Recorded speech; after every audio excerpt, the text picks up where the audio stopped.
جی بات کچھ یوں ہے کہ جو خلافت اور امامت جو کہ عمری مذہب میں ہے، جو مطلب کہ نان شیعہ مذہب میں ہے، جی اس میں جب ان سے بات کی جاتی ہے تو وہ کہتے ہیں کہ بھائی یہ جو خلافت اور امامت کا جو تصور بنایا ہے نا، یہ بنا نہ تو رسول اللہ نے بنایا نہ اللہ نے بنایا، یہ بنایا علماء نے خود۔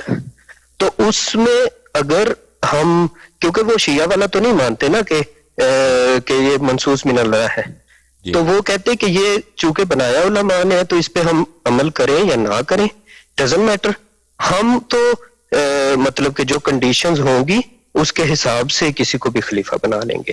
3 طریقے ہیں، وہ ریکمنڈیشنز ہیں، لیکن وہ ایسا نہیں ہے کہ وہ اگر نہ کریں گے تو وہ کافر ہو جائیں گے۔ دیکھیں، بات ایک حد تک ان کی صحیح ہے کہ اللہ اور رسول صلی اللہ علیہ وسلم کی نہیں ہے، علماء نے بنایا، بات یہ صحیح ہے کہ جی علماء نے بنائی، اور لیکن ان کو یہ بھی کہنا چاہیے کہ جو چیز علماء بناتے ہیں اگر اللہ اور رسول نے اس کا حکم نہیں دیا ہے، اور اللہ اور رسول صلی اللہ علیہ وسلم نے اس کو حکم نہیں دیا، تو کیا اللہ اور رسول صلی اللہ علیہ وسلم کا ایسا کوئی اجازہ ہے، کوئی اذن ہے کہ علماء ایسی چیزیں بنا سکتے ہیں؟ وہ ہمیں دکھاؤ۔ اگر وہ بھی نہیں ہے نا، اگر کوئی اتھارٹی علماء کو دی گئی ہے کہ بھئی یہ دین ناقص ہے، اس دین میں بہت ساری چیزیں، میں پیغمبر ہوں آپ کا، یہ قرآن ہے، میں نہیں بتاتا، آپ بعد میں اس دین کو کامل کیجیے، اگر ایسی کوئی بات ہے وہ ہمیں دکھائیے۔ اگر نہیں، اللہ اور رسول صلی اللہ علیہ وسلم کا بہت واضح فرمان ہے کہ میرے دین میں کوئی کچھ داخل نہ کر سکے، کوئی اس دین میں کوئی داخل کرے کوئی بات جو اللہ اور رسول صلی اللہ علیہ وسلم کی نہیں ہے تو وہ بدعت ہے، وہ کفر ہے، وہ ضلالت ہے، وہ باعث خلود فی النار۔ تو یہ جو اعتراف کرتے ہیں کہ علماء نے بنائی، ان کی بات صحیح ہے، علماء نے بنائی، لیکن علماء کوئی اتھارٹی نہیں ہے کہ وہ کسی چیز کو دین میں داخل کریں، بلکہ علماء اس بات کی سختی سے منع ہے کہ کسی چیز میں دین میں داخل نہیں کر سکتے۔ جی آپ سمجھ میں آئی نا بات آپ کو؟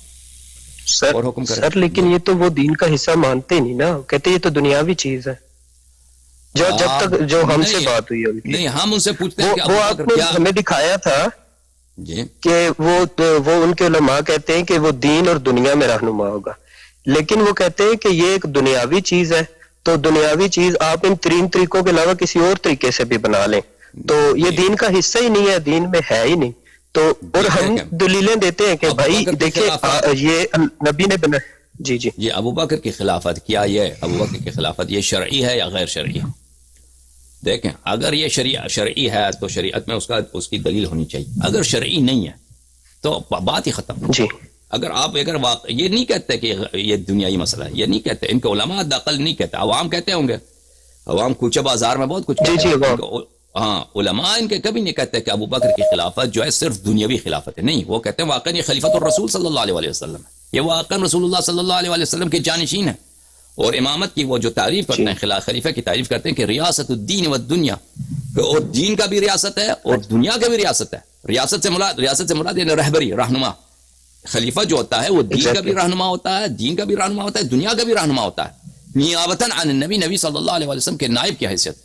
تو اگر یہ کہتے ہیں بھائی کوئی ایسا مل گیا آپ کو مخالف، کوئی مل گیا کہ کہتے ہیں ٹھیک ہے ابو بکر کی خلافت، عمر کی خلافت، یہ بالکل ایک دنیاوی بادشاہت ہے، دنیاوی امر ہے، اس کا دین سے کوئی، ہم تو بھی تو کہتے ہیں نا، ہاں بالکل یہ شیعہ عقیدہ ہے کہ یہ بالکل ایک دنیاوی بات ہے، لوگوں نے بنایا، اللہ اور رسول صلی اللہ علیہ وسلم کا کوئی حکم ہی نہیں ہے، جو اصلی خلافت ہے، جانشینی، وہ امیر المومنین علیہ السلام کی ہے، بات ختم۔ اگر کوئی ایسا کہے تو یہ تو بہت اچھی بات ہے، ہم اس کو مانتے ہیں سر آنکھوں پر۔ اور جناب سر دیکھیں، جو کہ ہم دیکھیں جو بات کی جاتی ہے، اب عام بندے کو سمجھایا جاتا ہے تو اسے ہم کہتے ہیں کہ دیکھیں جو نبی نے مقرر کی ہے خلافت منصوص من اللہ، وہ ہے، مطلب مین تو یہی ہے نا کہ خلافت اللہ کی طرف سے ہے، تو وہ اس بات کو تسلیم نہیں کر رہے کہ یہ اللہ کی طرف سے ہے۔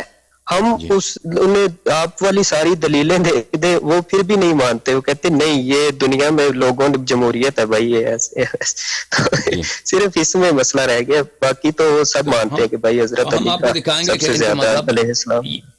یہ جھوٹ ہے کہ اگر یہ کہیں کہ ہمارے ان کے مذہب میں جمہوریت ہے، کوئی جمہوریت نہیں ہے، کوئی اکثریت کی بات نہیں کہ اگر اکثریت کسی کو چنے، جمہوریت میں تو یہ ہے کہ اکثریت کسی کو چنے تو وہ تو آپ نے دکھایا تھا، وہ تو ہاں، تو اس سے مزید ہم دکھائیں گے، جا کے وہ ہاں مزید دکھائیں گے کہ اس کے یہ ایک جھوٹ ہے جو انہوں نے مشہور کر دیا ہے کہ ان کے مذہب میں جمہوریت ہے. جمہوریت کوئی نہیں ایسی بات. ایک آدمی بھی دوسرے سے بیعت کرے تو وہ خلیفہ بن جاتا ہے. پہلی بات تو یہ ہے. دوسری بات یہ کہ ہم ان کو کیسے سمجھائیں بھائی. دیکھیں یہ ہدایت دینا یہ آسان نہیں ہے. بہت سارے لوگ ہوتا ہے ان کا تعصب ہوتا ہے, وہ اپنے تعصبات میں, یعنی دیکھیں حضرت موسیٰ علیہ السلام تشریف لائے, انہوں نے معجزات دکھائے, انہوں نے کیا کام نہیں کیا. وہ بھائی فرعون کے سامنے انہوں نے اپنے عصا پھینک دی, لاٹھی پھینک دی, وہ اژدہا بن گیا. اژدہا نے سب جادوگروں کے جادو کا لیے, وہ بہت ہاتھ جیب سے نکالتے تھے تو ہاتھ میں کیا ہوتا تھا, بالکل چمکتا ہوا تھا. اشارہ کیا پہاڑ پڑ گیا. تو اس کے باوجود فرعون جو ہے ایمان نہیں لایا. اور ان کا اپنا قوم جو اپنے صحابی تھے, انہوں نے ان کے ایک 40 دن کے لیے وہ پہاڑ پہ گئے تو انہوں نے بچڑے کی عبادت شروع کی. ہمارے پیارے نبی صلی اللہ علیہ وآلہ وسلم تشریف لائے, ان کے زبان سے لوگوں نے کتنے معجزات, کتنے ہدایتیں سنی, کتنے دلائل سنے, کتنے معجزات دیکھے. شق القمر کیا ان کے لیے, کنکر ہاتھ میں لیتے, کنکر ان کے ہاتھ میں تسبیح پڑھتے. معجزات بہت ہیں ہمارے نبی صلی اللہ علیہ وآلہ وسلم. اس کے باوجود بہت سارے لوگوں نے ایمان نہیں لایا, بہت سارے لوگوں نے ایمان نہیں. یہ اگر وہ ایمان نہیں لاتے تو اس کے بعض اسباب یہ ہوتے ہیں کہ نفسیات میں تعصب ہوتا ہے. بعض یہ ہوتا ہے کہ بہت سارے لوگوں کو پرواہ نہیں حق کا. جیسے مثلا ایک شخص شراب پیتا ہے, وہ شراب اس کو پتا ہے کہ یہ حرام ہے, یہ گناہ ہے, انسان جہنمی, یا نماز نہ پڑھے تو انسان جہنمی بنتا ہے, لیکن پرواہ نہیں ہے نا, پرواہ ہی نہیں ہے. ایسا غفلت انسان کے دل میں چھا جاتا ہے کہ انسان کو پرواہ نہیں رہتا. تو اسی طرح میرے عزیز جو لوگ نبی کریم صلی اللہ علیہ وسلم کے نصوص کو دیکھ کر اس کے باوجود وہ ایمان نہیں لاتے, انہیں تصدیق نہیں کرتے, تو اس سے آپ کو دھچکا نہ لگے. یہ کوئی نئی بات نہیں ہے. ہم سے پہلے انبیاء علیہم الصلوۃ والسلام کے اکثر مخاطبین ان پہ ایمان نہیں لاتے تھے. اکثر ان کے اس زمانے کے لوگ جو ہوتے تھے معجزات دیکھتے تھے, ان کا استدلال دیکھتے تھے, اس کے باوجود ایمان نہیں لاتے تھے. تو اس کی وجہ یہی ہے کہ ایک تعصب ہوتا ہے گناہ کرنے کا جو مزہ ہے, گناہ کرنے کا جو عیش ہے ان کے دلوں میں ہے, اور اس کے علاوہ غفلت ہے عزیز. اس کا مطلب یہ نہیں کہ ہمارے دلیل میں کوئی کمی ہے. سمجھ میں آ رہا ہے بات؟ سر میں جی سر, آخری بات یہ ہے کہ میں بات کر رہا ہوں دوستوں کی. مطلب میں کچھ بھی اتنا مطلب جو زندگی گزاری ان کے ساتھ, تو کچھ بھی بول دو اس پہ یقین کر لیں گے. لیکن جب کوئی دین کی اس طرح کی بات آئے گی تو وہ کہتے ہیں کہ بھائی یہ آپ تو تعصب سے بات کر. حالانکہ میں پہلے سنی تھا, میں مطلب بعد میں شیعہ ہو گیا ہوں. تو وہ مطلب پھر بھی وہ کہتے نہیں بھائی دکھا دو. جب دکھا دی جاتی ہے کہتے نہیں ہم مولوی صاحب سے پوچھ کے آئیں گے. تو وہ مولوی صاحب آگے سے پتہ نہیں کیا بتاتے ہیں, وہ پھر نکل جاتے ہیں ادھر ادھر. جیسے میں نے انہیں بتایا, میں کہ جو پہلے 2 خلفاء ہیں انہوں نے اپنے دور میں بین لگا دیا حدیث کو بیان کرنے میں نا, مدینہ میں بین لگا دیا.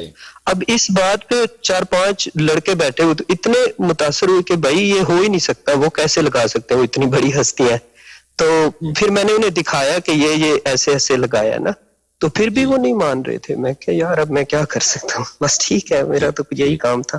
عوام کے لیے تو مشکل ہوتا ہے نا یہ باتیں جو آپ کہتے ہیں. ان کے ذہنوں میں دین کا کوئی ایک اور ہی تصویر ہے ان کے ذہنوں میں. تاریخ ایک بہت ہی غلط تصویر ہے عوام کے ذہنوں میں ہے کہ تاریخ اسلام کی ایک غلط تصویر ہے. اگر آپ اس کے حقیقی تصویر پیش کریں, بہت سارے لوگوں کا بات آپ کی صحیح ہے کہ یہ یقین نہیں آتا. جی ٹھیک ہے نا. آپ یہ تھوڑا حدیث کا جو بین لگا ہے اس پہ تھوڑا اگر زیادہ بتا دیں تو بڑی مہربانی ہوگی. انشاءاللہ بہت مہربانی. خدا اللہ. ان کا جواب یہ ہے, حدیث کے بیان کے متعلق کا جواب یہ ہے میرے عزیزو, کہتے ہیں کہ ابو بکر کو, عمر کو, بالخصوص عمر کو یہ ڈر تھا کہ قرآن حدیث سے جو ہے مل جائے گا. ایک طرف سے یہ کہتے ہیں کہ صحابہ اتنے عالم تھے, سب قرآن کے حافظ, سب ان کے دلوں میں نبی کریم صلی اللہ علیہ وآلہ وسلم کی تربیت کی وجہ سے اتنا علم ہے. اور دوسری طرف سے یہ کہتے ہیں کہ صحابہ ان میں اتنی وہ نہیں تھی, تمیز نہیں تھی کہ اگر وہ حدیث نقل کرتے ہیں تو پتہ نہیں چلتا کہ حدیث یا قرآن ہے. وہ قرآن جو ہے حدیث میں داخل ہوا, حدیث قرآن میں پتہ مکس ہو جاتا ہے, پھر پتہ نہیں چلتا. اسی لیے قرآن بچانے کے لیے حدیث کو جو ہے انہوں نے ضائع کیا. حالانکہ عزیزو آپ سب کو پتہ ہے کہ قرآن کا اسلوب ہی کچھ اور ہے, قرآن کا نور ہی کچھ اور ہے, قرآن اعجاز ہے. ان کنتم فی ریب مما نزلنا علی عبدنا فأتوا بسورۃ من مثلہ. اگر تم کو شک ہے کہ میرے حبیب صلی اللہ علیہ وآلہ وسلم پہ یہ ہم نے نازل کیا ہے, یہ اللہ کی جانب سے نہیں, تو ایک ان کی چھوٹی سورت, ایک سطر ہے, بسم اللہ الرحمن الرحیم انا اعطیناک الکوثر فصل لربک وانحر ان شانئک هو الابتر. ایک سطر ہے, اس جیسا ایک لے کے آؤ. کوئی نہیں لے کے آ سکتا. نبی کریم صلی اللہ علیہ وآلہ وسلم کے کلام میں اس طرح کوئی تحدی نہیں ہے. کوئی جھوٹی حدیث بنا سکتا ہے لیکن قرآن کوئی نہیں بنا سکتا. قرآن کوئی نہیں.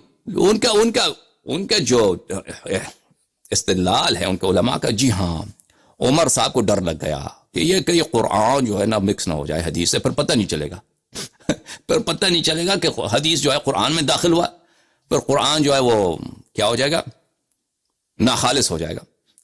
قرآن بچانے کے لیے وہ کہتے ہیں کہ حدیث سنتی بیان ہو جائے. تو یہ بات ہے بہت ہی بچے گانا بات ہے.